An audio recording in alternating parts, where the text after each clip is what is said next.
ఈ అవకాశం ఇచ్చిన దైవ సేవకులను వందనాలు. ప్రేమైన వచ్చిన ప్రతి సంఘస్థులకి వందనాలు చెల్లిస్తున్నానండి. హల్లెలూయా. ఇక మూడవ మాట, యోహాను సువార్త 19:26 ఒకసారి చదివితే,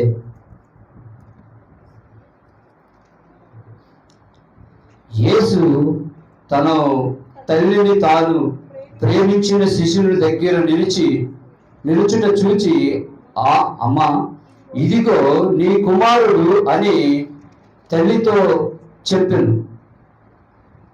తల్లి శిష్యుని చూచి, ఇదిగో నీ తల్లి అని చెప్పాను. ఆ గడియ నుండి ఆ శిష్యుడు ఆమె ఇంటన చేర్చుకొనెను. ఈ మాటలు ఎంత విధానంగా ఉన్నాయంటే, తల్లిదండ్రులు యందు దేవుడు ఎంత ప్రేమ చూపిస్తున్నాడు అనేది ఒక లేఖనాల ద్వారా సెలవిచ్చుతున్నాయి ఈ మాటలు ఎలా మాటలు అంటే, ఈ మాటలు మనం మర్చిపోలేని మాటలండి. ఎందుచేతనంటే, ఈ యొక్క మొదటి 2 మాటలు మనం విన్నాం. ఎంతగా అంటే, ఆయన దూషించినా కూడా ప్రేమించే మనస్తత్వం కలిగి ఉన్న గొప్ప దేవుడు. 2వ మాటగా శిష్యుల్ని, ఆ యొక్క దొంగలనైనా ప్రేమించే స్వభావం కలిగి ఉన్న మనసున్న గొప్ప దేవుడు. అలాగే ఇది 3వ మాటగా, ఆయన మన వైపు కింద ఉన్న అంత ఘోరమైన స్థితిలో చివరి రక్తం బొట్టు వరకు కూడా ఉన్నా కూడా ఒక తల్లిదండ్రులు తల్లి యందు ప్రేమను ఏ విధంగా చూపిస్తున్నాడో చూడండి. మనమైతే మన తల్లిదండ్రులు ఎలా చూసుకుంటున్నామో మన హృదయ అంతరంగానికే తెలియాలి.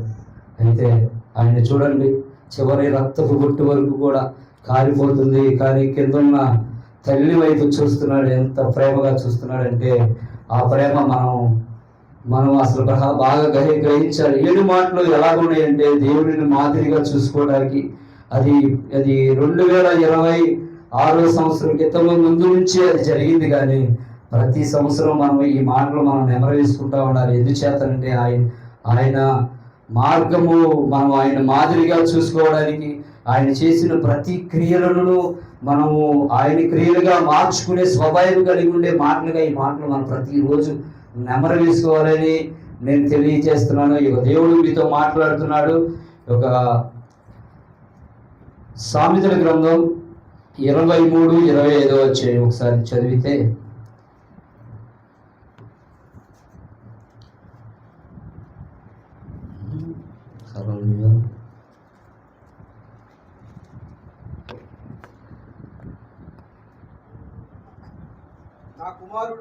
నా కుమారుడా 23:25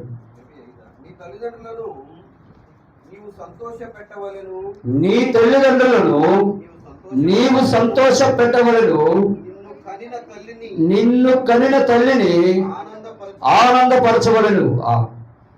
చూడండి, నీ తల్లిదండ్రులను సంతోష పెట్టవలనని లేఖనాలు సెలవిస్తున్నాయి. ఎందుచేతనంటే, తల్లిదండ్రులు సంతోషం కలిగి లేకపోతే ఏదో ఒక రోజు మనమైనా తల్లిదండ్రుల కింద మారుతామండి. ఎందుచేతనంటే, నీవు వేసిన విత్తనమే నీకు అది మొక్కగా ఏర్పరచబడుతుంది. అందుచేతనే చూడండి, చాలా వరకు తల్లిదండ్రులని అనాథాశ్రయాలకి అన్ని చోట్లకి పంపించేస్తున్నారు. కానీ మనల్ని ప్రేమించిన తండ్రిని మనం ప్రేమించే స్వభావం కలిగి ఉంటున్నామా? ఈ మాటలు మీరు హృదయాల్లో నాటబెట్టుకోండి. ఎందుచేతనంటే, మనం చిన్నప్పటి నుంచి మనల్ని ఎత్తుకొని మనల్ని పెంచి మనల్ని ఒక స్థితిలో తీసుకొచ్చిన తల్లిదండ్రులు ఒక్కసారైనా అమ్మా అని మనం హత్తుకునే స్వభావం కలిగి ఉంటున్నావా? కానీ చూడండి, ఇక్కడ ఈ ప్రేమ ఎంతగా ప్రేమిస్తున్నాడంటే, ఒక సిలువలో ఘోరమైన స్థితిలో ఉన్నాడు.